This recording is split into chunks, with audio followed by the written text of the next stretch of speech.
Friends, आपका स्वागत है हमारे यूट्यूब चैनल में। आज हम करंट ट्रांसफार्मर के बारे में जानेंगे। करंट ट्रांसफार्मर से रिलेटेड जितने भी डाउट्स होते हैं, जितने भी उसके पॉइंट्स होते हैं, वो सारा कुछ डिस्कस करूंगा। इसमें क्या क्या सेफ्टी रखना पड़ता है, सिटी को हम लोड कंडीशन में शॉर्ट क्यों करते हैं, अगर शॉर्ट नहीं करेंगे तो ये ब्लास्ट होने का या सैचुरेट होने का इसका सैचुरेट हो सकता है। तो सारे कुछ आपको इस वीडियो में देखने को मिलेगा। कैसे हम एनालॉग मीटर में कैसे एम्पियर चेक करते हैं, डिजिटल एमीटर में कैसे चेक करते हैं, क्या सिटी रेशियो को किस में मल्टीप्लाई किया जाता है, सारा डिटेल्स आपको इस वीडियो में मिलेगा आपको। ठीक है फ्रेंड्स, तो आइए इस वीडियो की शुरुआत करते हैं। और लास्ट में मैं आपको प्रैक्टिकल करके भी दिखाऊंगा कि क्लैंप मीटर जो हमारे पास है एक, ये आप जैसा देख पा रहे हो, ये क्लैंप मीटर है।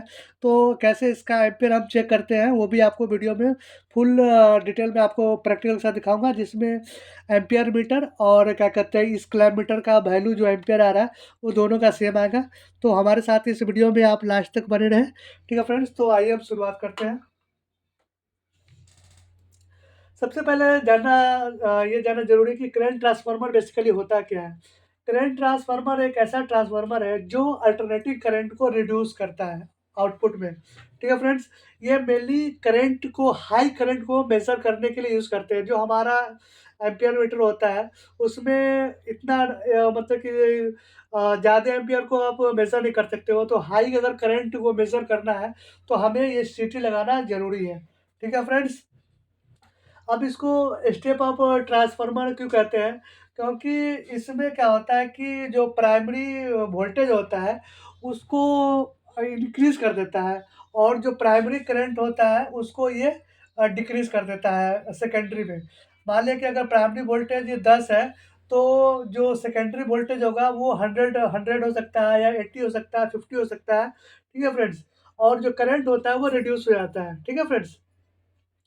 तो इसलिए इसको स्टेप अप ट्रांसफार्मर कहते हैं।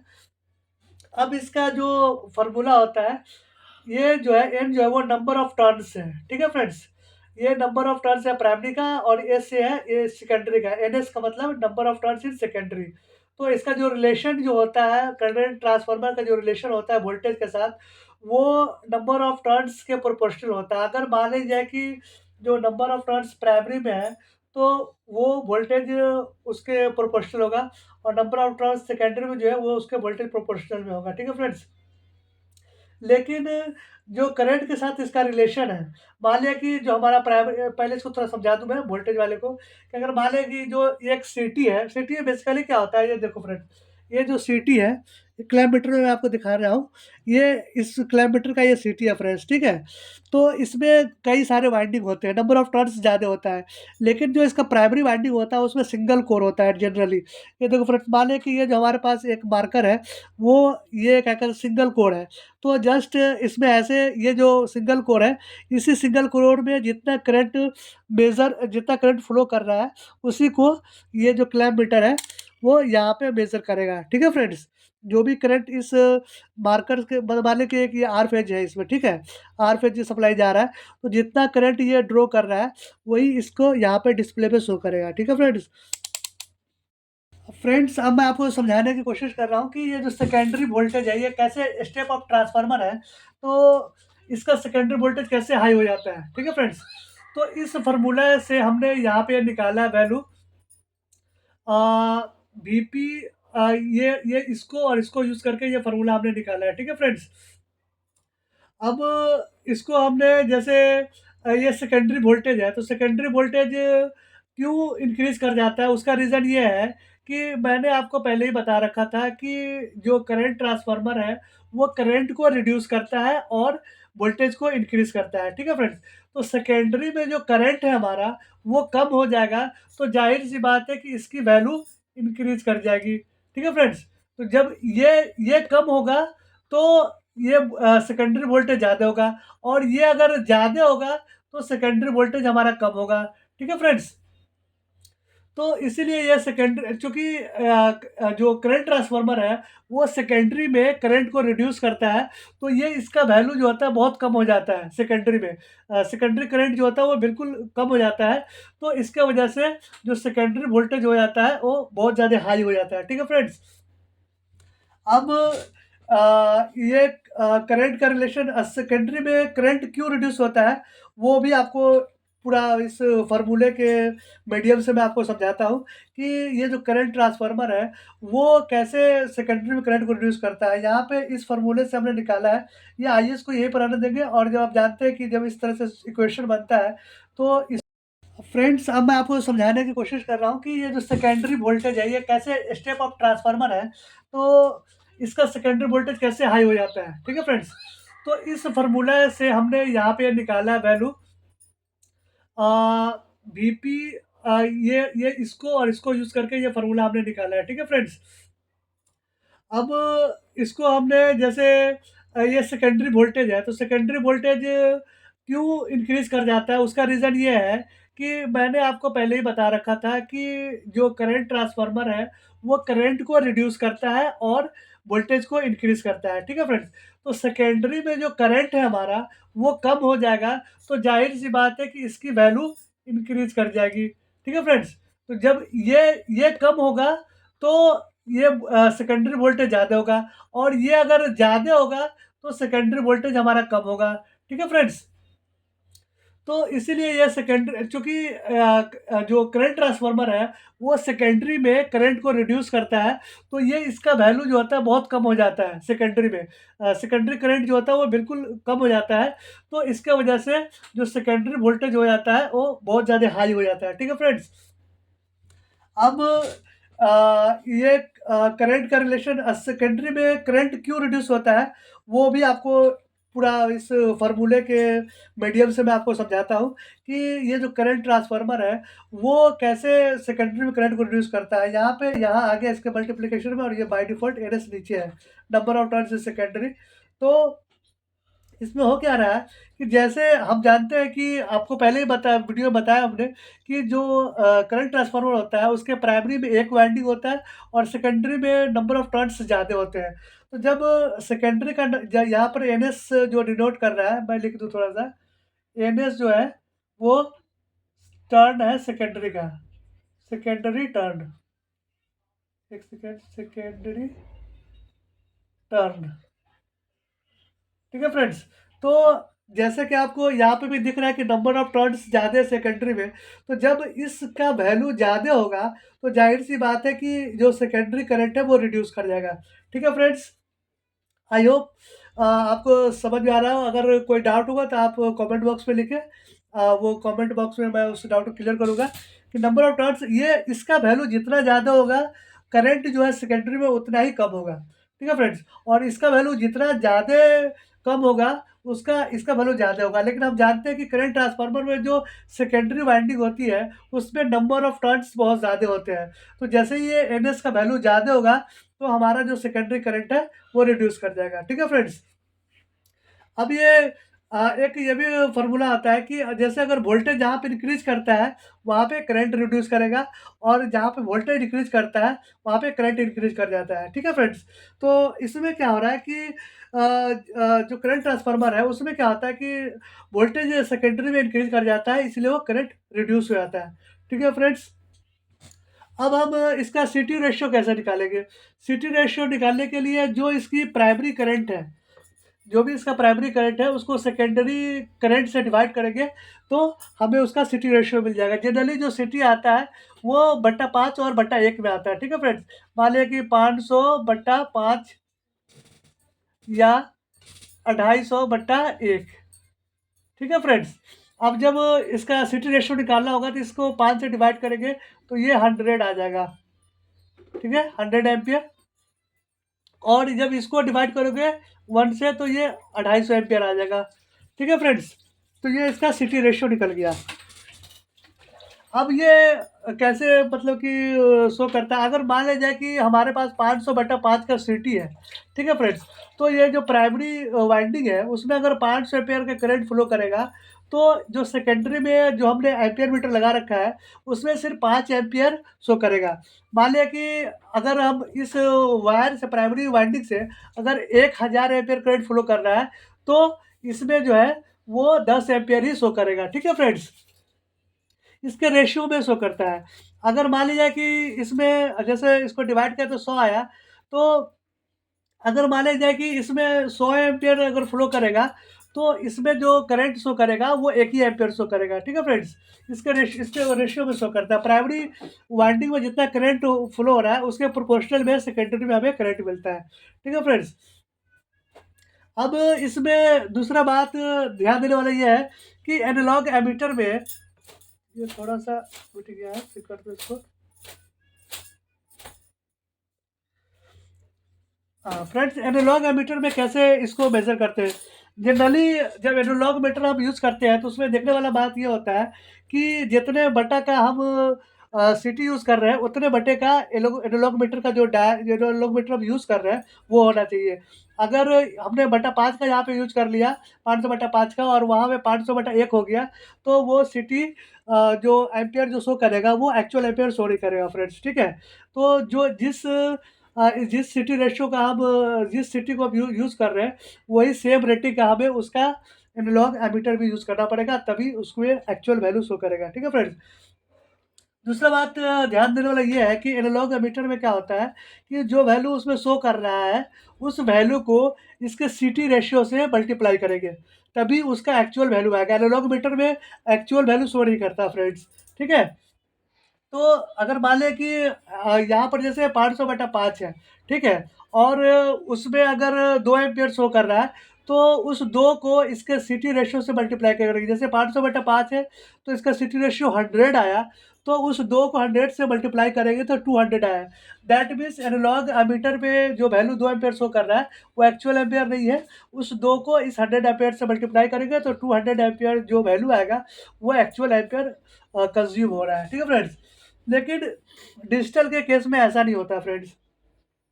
डिजिटल में आप बाय डिफ़ॉल्ट मैंने मल्टीफंक्शन मीटर के बहुत सारे वीडियो बना रखे हैं, आप हमारे चैनल पे जाएँ, वहाँ पे आप देखें कि ये डिजिटल मीटर जो होता है, उसमें क्या होता है कि आप सेट कर सकते हो कि आपको बटा 5 का सिटी रखना है, बटा 1 का रखना है। उसमें सिलेक्शन नहीं करना पड़ता है कि जैसे सिटी हमने अगर बटा 5 का लगा दिया है, तो एनालॉग में क्या होता है कि सेम ही सिटी रखना पड़ेगा, बटा 5 का ही मीटर लगाना पड़ेगा एनालॉग।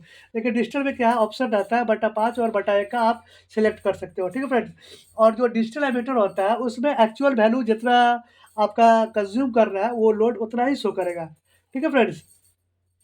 दूसरा इसमें सबसे ख़ास बात जो ध्यान देने वाला है कि सिटी जो होता है, वो सैचुरेट हो जाता है, ख़राब हो जाता है। उसका कारण क्या होता है कि जो लोड कंडीशन में ये जो है आपस में शॉर्ट होने चाहिए।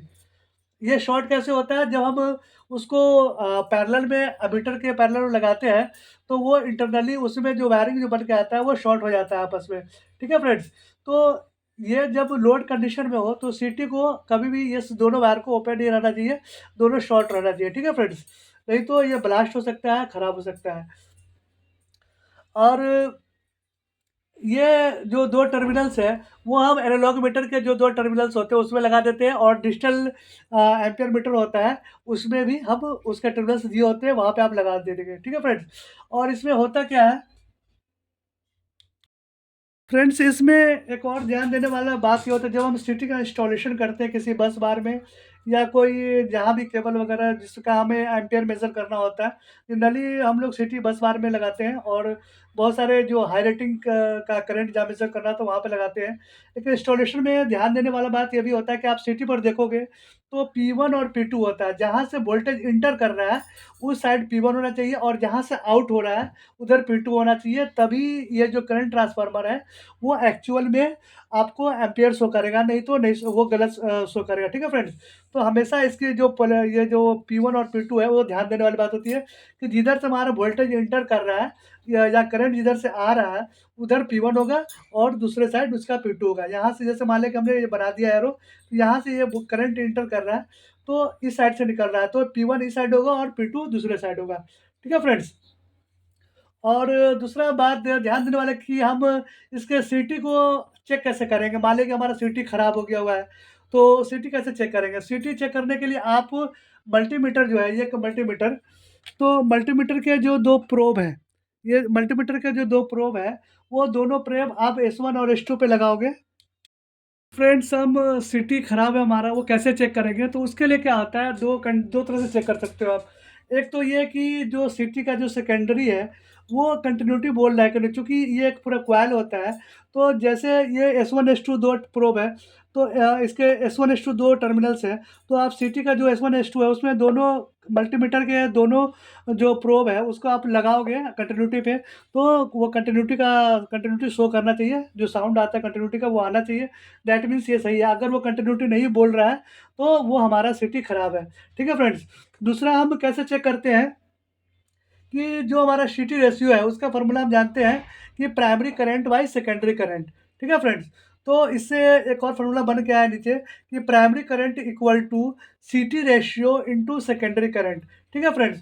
तो हम क्या करेंगे कि ये जो प्राइमरी वाइंडिंग है, उसमें क्लैम्प मीटर लगा के उसका एम्पीयर हम मेज़र कर लेंगे। ठीक है फ्रेंड्स? मान लिया कि जो एम क्लैम्प मीटर के थ्रू कैसे पता करेंगे कि हमारा जो सिटी है, वो सही से प्रॉपर वर्क कर रहा है कि नहीं कर रहा है।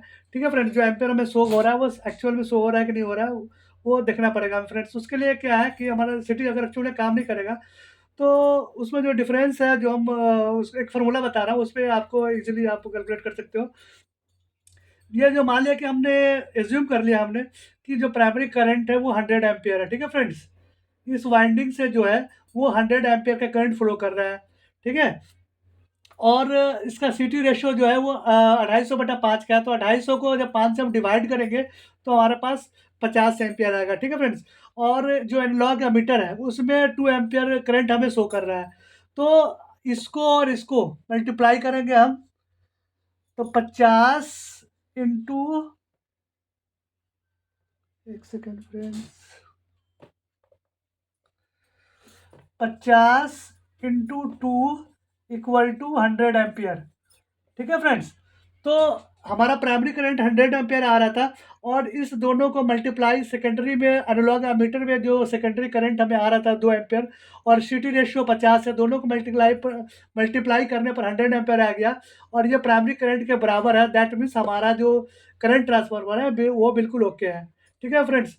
अब मैं इसका बिल्कुल प्रैक्टिकल वीडियो आपको दिखाने जा रहा हूँ, तो आप हमारे साथ इस वीडियो में बने रहें।